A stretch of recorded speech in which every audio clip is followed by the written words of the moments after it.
Hello, my name is Madi and welcome back to my channel where I talk about books and reading. Except I've only read 6 books so far this year. So when I was thinking about what kind of video I wanted to film next, and I am kind of trying to film about a video a week, I realized that I didn't really have anything to talk about because I hadn't read anything. And then I looked online for inspiration on what I could, be talking about. And all I saw was people talking about what they read so far. And as I said, I read like 6 books and 2 of those with university. And I would like to do a what I've read this year so far video, but I would at least like to finish the 3 other books I'm also currently reading first. And I've always seen online how much people are reading a year. And to be quite honest, I don't know how they do that. I think a lot of us are in a similar situation as I am, where I right now just can't read as much as I would like to, and I would like to. It's been itching under my skin to read more. And I actually want to read more, it's not because I want to, film a video. It's actually because I enjoy reading and I don't get to do that a lot. At the moment, and I haven't gotten to do it a lot this year, at least not for pleasure, because technically speaking, I've been reading hundreds of pages every week, but it's always for university. And I don't factor that into my reading statistics for a year. But the aim of this video now is to talk about the pressure that we sometimes get when we look online. And I don't think it really matters if you're a content creator or not. If you're part of this community, an active or an inactive part, you will see how much some people are reading, and you will feel maybe at least a little bit fear of, not reading enough, and maybe even some form of pressure. This is my 3rd attempt filming this, because I just get lost in my arguments, even though I have a laptop with notes. To start off, I would just give my own example. As I said, I read 6 books, 2 of those were for university, and I've read countless articles for university as well, which I don't count. The thing is, it's not like, it doesn't feel like reading when I leave university, because it's more of my job than really my hobby. And I don't get paid for my job at the moment, but I'm aiming to get paid for something at some point, so I have to do it. I did look online, and the average person in the US, depending on the study, seems to be reading between 12 and 17 books a year. And interestingly, the average German person reads around 5 books every year. I'm not sure why there's such a big difference between Germany and the US. Maybe Germans do actually read less.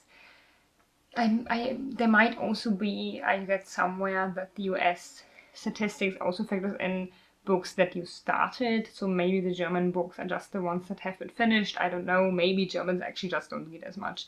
Who knows? Maybe the US also is just a country where people read a lot. But even these 5 books in Germany, or 12 to 17 books in the US, it doesn't feel like a lot, right? And that is because we are in this community of reading, so obviously 5 books, or 12 books, or 17 books, or even 30 books a year isn't a lot. Because my aim is usually to read around 30 books a year. It's not like a hard aim. I have it set on Goodreads and on Storygraph, but if I don't get the 30 books, I'm not one of those people who tries to get through 5 books in December just to get to the 30 books. That's not what I do. But it feels like it's not a lot, because you see people online reading 300, 400 books a year. 300, 400 books a year seems like a huge amount. But then, for some reason, like 100 books a year, I see a lot of people do that. I also see a lot of people be like, okay, 52 books a year, so it's 1 a week. I used to do that in school. It was very attainable for me back then, and isn't anymore. But still, for our community, it feels like 5 books is nothing, right? I've even seen people online saying that that's, you are not a reader if you don't read a certain amount of books, or you're not a reader if you don't read a certain kind of books, though that is an entirely different discussion to have. So the first point that I would like everyone to remember is that a lot of people you do see online do this as a part-time or full-time job. Because when I go online and I see someone doing, sports, I do a lot of sports myself, it's not my job. I will not go to the gym and expect myself to look like some female bodybuilder just because online they look like that. I also don't expect my body to deal with 4 or 5 hours of sports a day. because I see people online doing that. I know that that's not attainable for me. I know that that's an ideal that isn't reachable for me because it's not my job. I wouldn't have the time to do 4 hours of sports every day. I barely have the time to do my 2 hours or 3 hours of sports, which already is way, way more than most people would be able to do because of time or because the body just can't do 2 or 3 hours of sports every day, 4 to 5 times a week, which is absolutely fine. But when we go online and see people, with six-pack abs and, immense arm muscle and whatever, yes, subconsciously a lot of us are impressed by that and feel like we have to be better. But most of us, at least in theory, also know that these are, their personas. They don't show the struggles oftentimes behind this. They don't show when they started, when they were 20 and had no muscle at all. The same goes for when you see people traveling. And it doesn't matter if they're travel influencers or, friends of yours. We all have a persona online. And I don't upload photos of me sitting at home. No, you don't do that. You upload the pictures that show you do something, right? A lot of it is performative. I would, if someone tells me they got 300 books this year, then I will believe them, because I don't want to just believe people are lying. But, there is an aspect of performance in our community that I think we should think about losing at some point.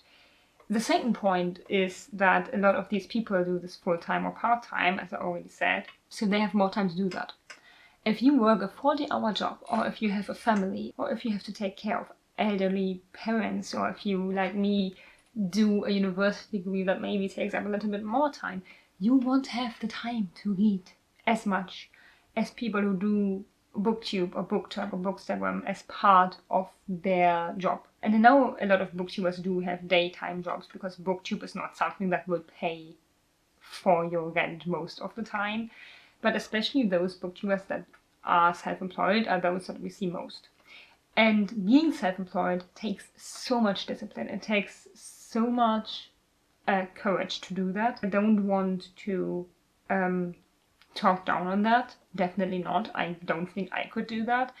But it is something to keep in mind that these people, part of the job is to read. So don't compare something that you do as a hobby to someone who does it as a job or as a part job. I mean, I don't compare my piano playing skills to people who do piano playing as their full-time job or part-time job, or who, are actually entertainers, because I'm not. Most of us also have other hobbies, and that means that we can't put, 15 hours a week even sometimes into one hobby. So if reading is your hobby, maybe aim to spend as much time with reading as you spend with all other hobbies. Now, I think the reason why we still feel like other people are reading way, way, way, way more than we are is because of the people we see online. A study from 2019, and I will link all studies and papers I used for this. It's not a lot, but I will link them in the description box. A study from 2019 showed that around 90% of all views on BookTube, so videos that have to do with books on YouTube, go to 20% of BookTubers. That's not a lot. Now, if we go to 10% of BookTubers, we have, I think, around 80% of views, or 85. I would have to look up that number again. But still, it's a large amount of the time that we as a community spend on YouTube is spent with the same people. And I'm very happy for those people that it's worked out for them. But it also means that we only see these people reading. So you might not even see the people that read less. Now, the last point on why it feels like you might be reading less than other people might also be just the type of books you read. Again, this is not to talk down on anyone. Please read whatever you want. But I, for example, like to read big books. I'm used to reading 800, 900 pages in a book. And that's just what I like to do. And then for me, my reading pace also really depends on what type of genre I'm reading. A classic will take me usually longer, especially if the font is very small, than most romance books or young adult books will, because mostly font in young adult and romance books is already bigger, and then also just the type of stories are just easier to digest. And there are just certain genres that just take up a little bit more time. And then also there's the thing of people listening to audiobooks. I cannot do that. I don't have the attention span and the audio, I don't know, receptiveness or whatever to listen to audiobooks. I'm honestly kind of impressed by everyone who does, because I actually can't. I either have to concentrate on the audiobook and then can't do anything else, and then I could just be reading, or I just don't listen to the audiobook and do like clean my room or drive somewhere or whatever, but then I don't have to listen to the audiobook. So that's also why some of us might be reading slower, because you won't get through a story as fast if you could do something while going through the story, as opposed to just reading by hand and having to hold it in your hand. Now, the pressure that I am talking about has been studied. Interestingly, a lot of literature, academic literature, was done on Latin America in Spanish or Portuguese. I do speak Spanish, but I did not look through those studies because sounded exhausting to do it in Spanish. First of all, obviously large parts of the online community are fantastic. They're great. It's amazing. We often strive for communities. We strive for a sense of belonging. And as opposed to what a lot of people seem to think nowadays, reading was never a solitary hobby. Sharing stories in its, first form, when we didn't write down things but, did it by speaking, it was always like groups of people that we would tell stories to, right? They were shared that way. And then later, when, books became a thing and more people started to read, you would meet up to discuss what you've been reading. You would talk about it.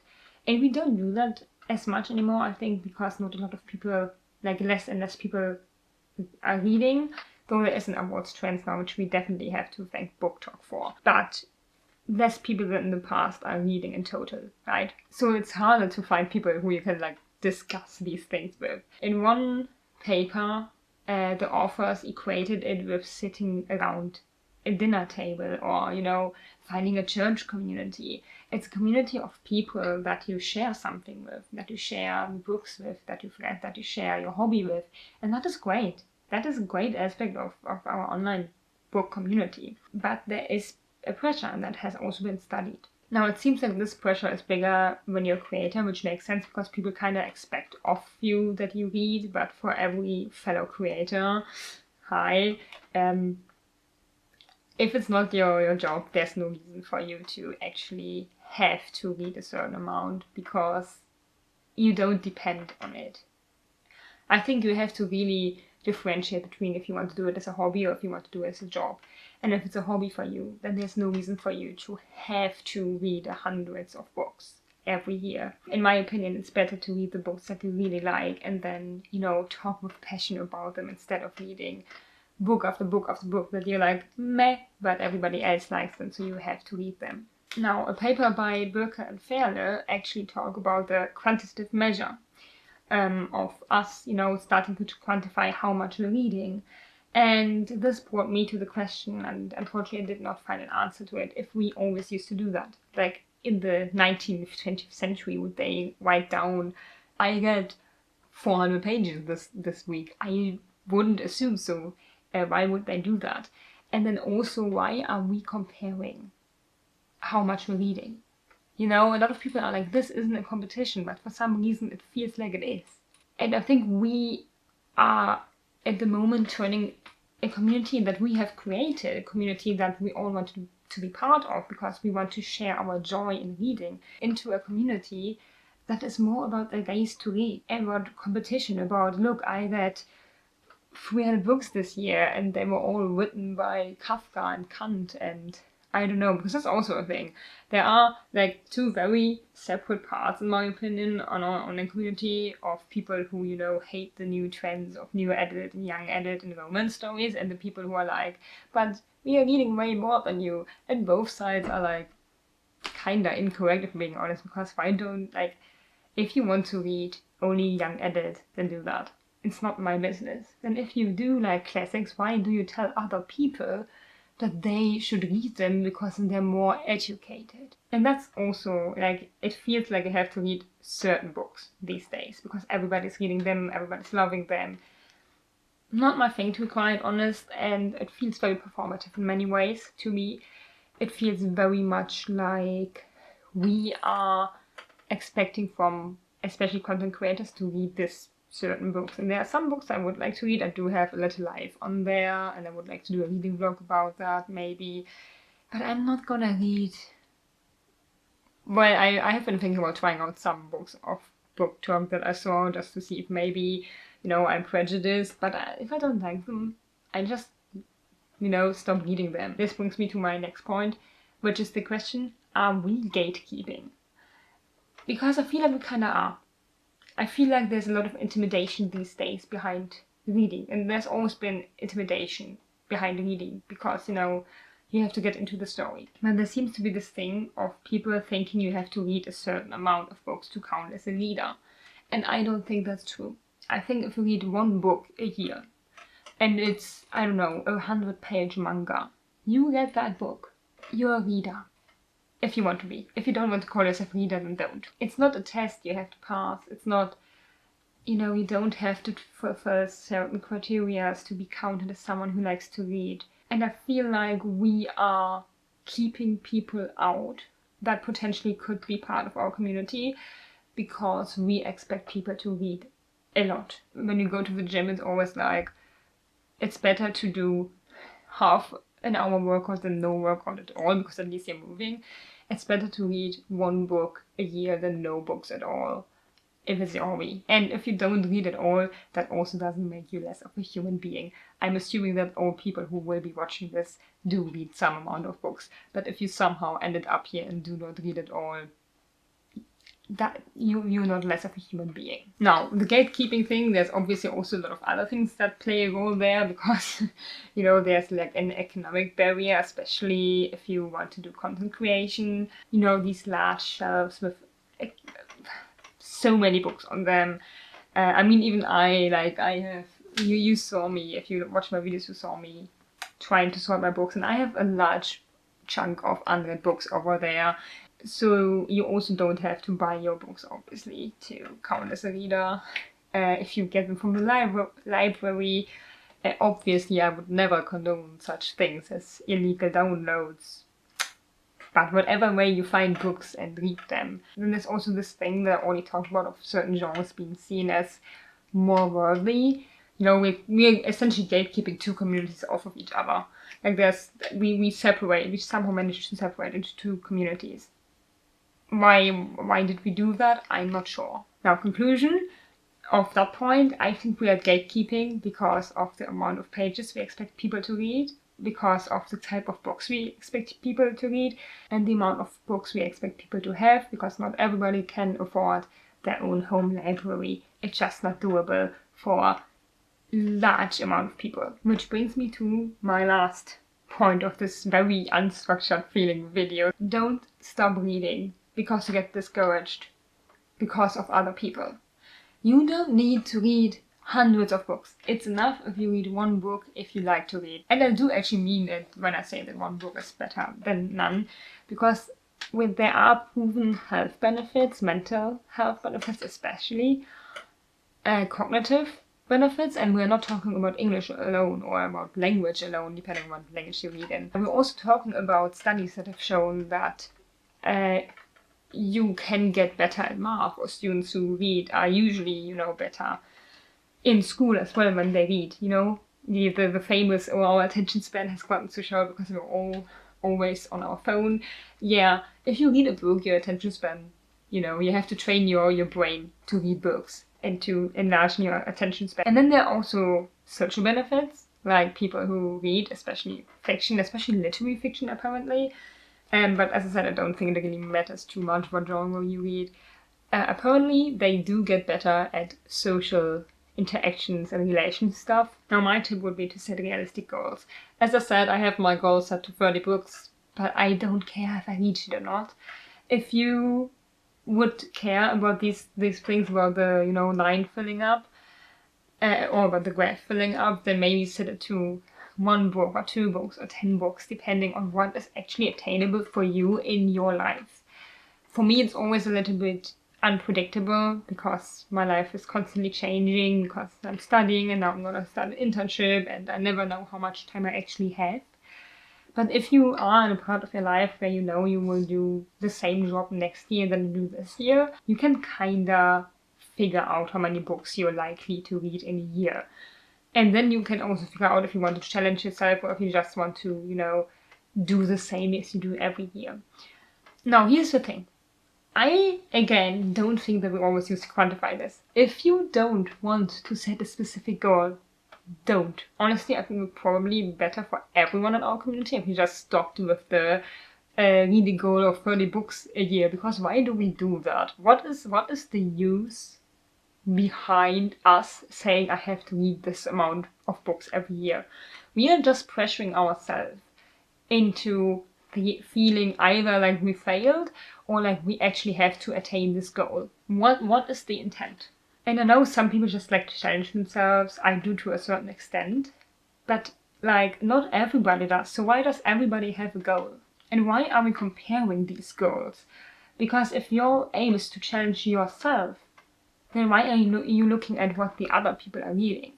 Especially the younger ones of us seem to be, and I count myself as one of the younger ones because I am technically Gen Z, but the people who are even younger than me, I feel like they often have this idea of I have to be as good as the others, and I get that. I used to think that as well, but it's just not true. It doesn't make sense to have a goal if you don't need a goal or if you don't want a goal. Now, my next tip is if you do want to engage in the community and be part of it, and you're not like a content creator yourself, honestly just start content creation if you want to. But you could also try to look for booktubers who have a life that is more comparable to your own. I don't mean that you can't watch the full-time booktubers anymore. Please do. I love what they're doing. I love their videos. They are constantly uploading. It's great. But also maybe look for some smaller ones that you can compare yourself to. It's like with anything else social media related. We have been hearing for years now that we shouldn't compare ourselves to the other people online look-wise. So why would we do that when it comes to reading? So if you feel like you are always failing in reading, which honestly guys, for most of us it is a hobby, but if you constantly feel like you're failing, maybe try to find people who themselves see this as a hobby. Watch both. Watch people who see this as their job, but also watch people who do this as their hobby. Because I think that's just more attainable for most of us. And treat it like any other social media aspect. Anyway, that's my thoughts concerning the pressure that we sometimes have in this community. I don't think this was extremely coherent. I apologize if you were confused by my points, or I also don't think I brought anything extremely new to the table. But I think it's important for all of us to be part of this conversation and to see where in our community we have to step up and say this is not what we want. Because I don't want to be part of a community where people feel pressured to read a certain amount of books. We are not in high school anymore. Or, I mean, some of us are. I'm not in high school anymore. I don't need the peer pressure. So thank you for watching this chaotic feeling video. Let's see what I can make out of it. And I will get back to you very soon, maybe with a video where I actually talk about books, or with a video where I play a game, where I open a bookstore. Whatever I'm feeling next.